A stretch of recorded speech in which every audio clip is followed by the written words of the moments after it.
तर बिहारमध्ये एनडीएचाच सध्या बोलबाला दिसतोय। बिहारमध्ये भाजप सर्वात मोठा पक्ष ठरताना दिसतोय। त्यानंतर जेडीयूने सुद्धा जोरदार मुसंडी मारलेली आहे। महागठबंधनची मोठी पिछेहाट झाल्याचं सध्या तरी दिसतंय। काँग्रेसला सुद्धा मोठा पराभव सहन करावा लागतोय। एनडीएचाच बोलबाला सध्या बिहारमध्ये दिसतोय आणि सर्वाधिक जागांवर सध्या भाजप आघाडीवर आहे। 91 जागांवर सध्या भाजप आघाडीवर आहे, तर जेडीयू दुसऱ्या क्रमांकाचा पक्ष सध्या तरी ठरताना दिसतोय। 81 जागांवर सध्या जेडीयू आघाडीवर आहे। आरजेडी आणि काँग्रेसला या निवडणुकीमध्ये मोठा फटका बसलाय। एनडीएनं 200चा आकडा देखील आता पार केलेला आहे। खूप मोठं हे मॅन्डेट, खूप मोठा हा बहुमताचा निकाल बिहारच्या जनतेनं आता दिलेला आहे। आपण ही दृश्य सध्या पाहतो आहोत। देशभरातल्या भाजपच्या कार्यालयांमध्ये सध्या मोठा जल्लोष आहे। विविध भाजपच्या कार्यालयांमध्ये सध्या कार्यकर्ते, नेते, पदाधिकारी जोरदार जल्लोष करताना दिसतात। जंगी सेलिब्रेशन सध्या पाहायला मिळतंय। बिहारचा महानिकाल एनडीएच्या बाजूने लागलेला आहे। घेऊन आलेले होते आणि हा हायड्रोजन बॉम्ब होता वोट चोरीचा। तोच मुद्दा घेऊन महाराष्ट्रामध्ये सुद्धा विरोधकांनी एक मोठा मोर्चा सुद्धा काढला। मात्र या वोट चोरीचा मुद्दा बिहार निवडणुकीमध्ये मतदारांनी थेट केराच्या टोपलीत टाकलेला आहे। नेमका हा मुद्दा का थोपला गेला, हा का चालला नाही, भाजपने अशी कुठली जादू केली की बिहारमध्ये एवढं मोठं यश भाजपच्या पदरात पडलेलं आहे, हे जाणून घेऊया। आपल्या सोबत महाराष्ट्राचे प्रदेशाध्यक्ष भाजपचे रवींद्र चव्हाण आहेत। रवींद्रजी, काय सांगाल, नेमका हायड्रोजन बॉम्ब फेल ठरण्यामध्ये भाजपने कोणती कृती वापरली? खरं तर आपल्याला सर्वांना माहीत आहे की ऑक्सिजन सर्वात मोठी भूमिका करतो। ऑक्सिजन प्राणवायूचं काम हे करत असतं। तर भारतीय जनता पार्टी हे नेहमीच प्राणवायू घेऊन चालणारी ही पार्टी आहे। त्यामुळे कोणी किती हायड्रोजन बॉम्ब आणले तरी ऑक्सिजन हा जो आहे 24/7 हा भारतीय जनता पार्टीकडे नरेंद्र मोदीजींच्या रूपात आहे। त्यामुळे नक्कीच यश हे एनडीएला मिळणार होतं, याची आम्हाला सर्वांना खात्री होती। पण एकीकडे सुरुवातीला ईव्हीएमचा मुद्दा घेऊन असेल, पुन्हा मतपत्रिकेचा मुद्दा घेऊन असेल, काँग्रेस सातत्याने मैदानात उतरतंय। नेमकं कुठे कमी पडतंय?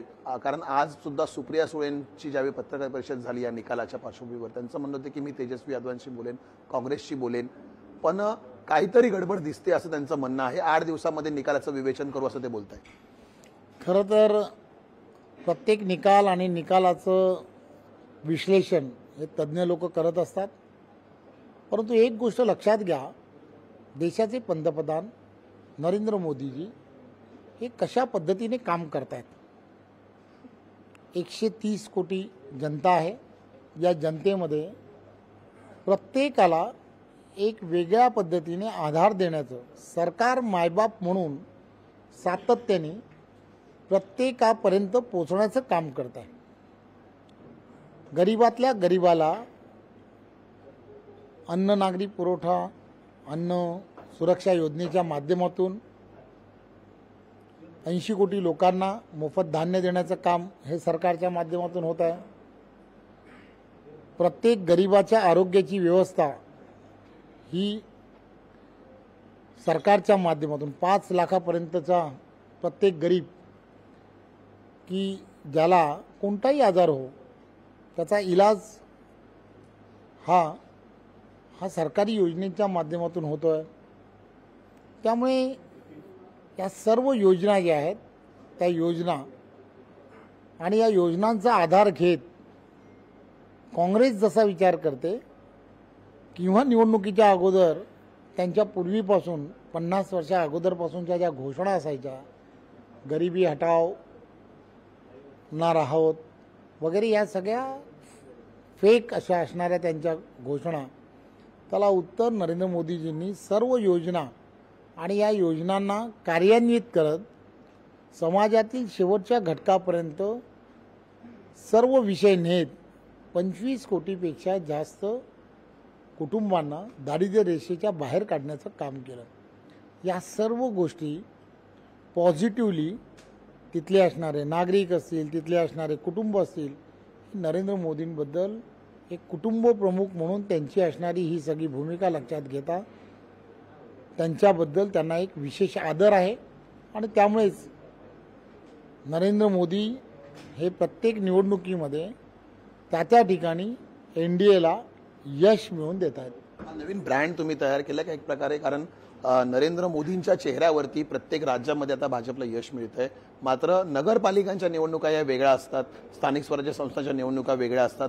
तुम्हाला वाटतं, कारण फडणवीसांसारख्या मुख्यमंत्र्यांना घेऊन तुम्ही आता बिहारमध्ये प्रचारात दिसलात, 60 जवळपास मतदारसंघांमध्ये त्यांनी प्रचार केला होता, 50हून अधिक ठिकाणी आता आघाडी दिसून येते, जवळपास विजय निश्चित मानला जातोय.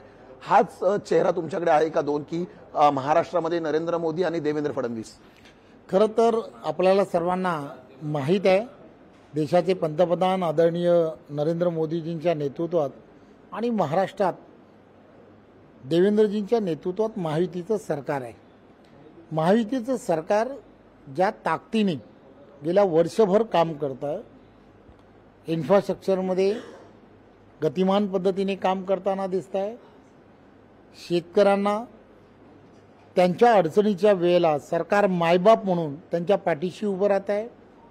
अनेक सामाजिक प्रश्नांना सुद्धा किंवा सामाजिक प्रश्नांमधले असणारे तिढे जे आहेत ते सोडवण्याचं कामसुद्धा हे सरकार समर्थपणे करत आहे.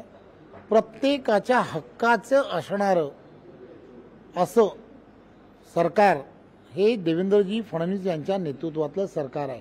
त्यामुळे देवेंद्रजी यांच्या नेतृत्वात गरीबातला गरीब असेल, तरुणांना सुद्धा रोजगाराच्या विविध संधी कशा प्राप्त होईल यासाठी सुद्धा एक विजन ठेवून सरकार काम करत आहे.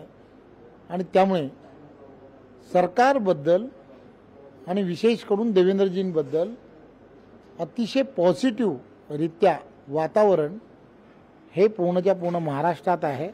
त्यामुळे नरेंद्रजी मोदी यांच्या नेतृत्वात महाराष्ट्रातील या स्थानिक स्वराज्य संस्था ज्या आदरणीय देवेंद्रजींच्या नेतृत्वात होत आहेत त्याही ठिकाणी महायुतीला घवघवीत यश मिळेल यात काही शंका नाही. पण मुंबईत हा ब्रँड चालेल का? कारण गेल्या 25 वर्षांपासून मुंबईमध्ये ठाकरेंचा ब्रँड आपण पाहतोय आणि आताही त्यांच्याकडून दावा केला जातो की मुंबईत फक्त ठाकरेच चालतील, लोकसभेमध्ये आम्ही तुम्हाला चितपट केलं असं ठाकरे बोलतायत. खरं तर कोणाचा ब्रँड चालेल, कोणाचं काय चालेल मला माहीत नाही, परंतु एक गोष्ट लक्षात घेतली पाहिजे, गेल्या 25 वर्षामध्ये असं कोणतं काम हे ते करू शकलेत का हे आपण पाहिलं पाहिजे. भावनिक आव्हानांना जनता आता भीक घालणार नाही. त्याचं कारणच एक आहे की या मुंबईला अनेक प्रश्न जे प्रलंबित आहेत त्या प्रलंबित प्रश्नापासून उत्तर फक्त एकच व्यक्तीकडे आहे आणि ते म्हणजे देवेंद्र फडणवीसजी. मी एक उदाहरणादाखल सांगतो. वर्षानुवर्ष रखडलेला कोस्टल रोड, की जो कोस्टल रोड देवेंद्रजी त्यावेळेला मुख्यमंत्री झाले नसते तर तो कधीच पूर्ण किंवा त्याची सुरुवातही झाली नसती आणि आज तो कार्यान्वित झाला. त्याचं कारण एकमेव देवेंद्र फडणवीसजी. मुंबईमध्ये गडकरी साहेबांच्या नेतृत्वामध्ये त्यावेळेच्या वाहतुकीच्या कोंडीसाठी 55 उड्डाण पूल झाले. म्हणजेच काय तर भारतीय जनता पार्टीमुळे झाले. हे आपण सर्वांनी लक्षात घेतलं पाहिजे. मुंबईमधला असणारा गिरणी कामगार असेल, या सगळ्यांना हक्काचं घर हे मुंबईत मिळावं हे स्वप्न हे बाळासाहेबांनी त्यावेळेच्या काळामध्ये पाहिलं. ते पूर्ण कोणी केलं तर ते पूर्ण करण्यासाठी देवेंद्रजींनी 500 स्क्वेअर फीटची घरं ही मुंबईमध्येच देण्याचं काम हे देवेंद्रजींनी केलं. मेट्रोसारखे असणारे प्रकल्प हे पूर्ण करण्यासाठी गतिमान पद्धतीने करण्यासाठी काम कोण करत आहे तर ते देवेंद्रजी करत आहेत. त्यामुळे इन्फ्रास्ट्रक्चर असेल किंवा प्रत्येक क्षेत्रामध्ये एक वेगळ्या पद्धतीने विजन ठेवून देवेंद्रजी काम करत आहेत. त्यामुळे मुंबईला आणि मुंबईला येणाऱ्या काळामध्ये एक मेट्रो सिटी म्हणून आपण ज्यावेळेला मुंबईकडे पाहतो त्यावेळेला मुंबईचा जर चेहरा मोहरा तुम्हाला आम्हाला सर्वांना जर बदलायचा असेल तर देवेंद्रजींच्या नेतृत्वामध्ये महायुतीचा महापौर बसणं हे अत्यंत गरजेचं आहे. धन्यवाद. आमच्याशी बातचीत केल्याबद्दल. हे होते प्रदेशाध्यक्ष रवींद्र चव्हाण. आणि एकंदरीत देवेंद्रजी हाच आमचा ब्रँड असेल आणि याच्याच वरती, या विकासाच्या मुद्द्यावरतीच आम्ही आगामी निवडणुका जिंकू असा विश्वास त्यांनी व्यक्त केला आहे. कॅमेरामॅन प्रतीक सह मी चेतन नावरे, मुंबई. तर भाजपचे प्रदेशाध्यक्ष रवींद्र चव्हाण यांनी सांगितलेलं आहे, महाराष्ट्रात सुद्धा भाजपचाच ब्रँड चालणार, फडणवीसांचाच ब्रँड चालणार आणि त्याच अनुषंगानं तयारी सुरू असल्याचं ते म्हणतायत. मात्र आपण बघतो आहोत बिहारमधला जो निकाल सध्या समोर येताना दिसतोय. सुरुवातीचे जे कल सकाळी आपण पाहिले तर कुठेतरी काटेकी टक्कर होईल की काय असं वाटलं होतं, पण त्यानंतर पूर्णपणे चित्र पालटलं आणि महागठबंधनला मुसंडी मारण्यामध्ये अपयश आलं. एनडीएनं जोरदार मुसंडी मारत महागठबंधनचा सुपडा साफ करून टाकला. सध्याचे जे आकडे आहेत, जे कल दिसत आहेत, काही निकाल देखील लागलेले. 200 ठिकाणी एनडीएनी आघाडी घेतलेली आहे तर केवळ 37 ठिकाणी महागठबंधनला आघाडी मिळताना दिसतेय. इतर 6 ठिकाणी सध्या आघाडीवर आहेत आणि कदाचित हे आकडे येत्या काळात आणखी बदलू देखील शकतात असं दिसतंय.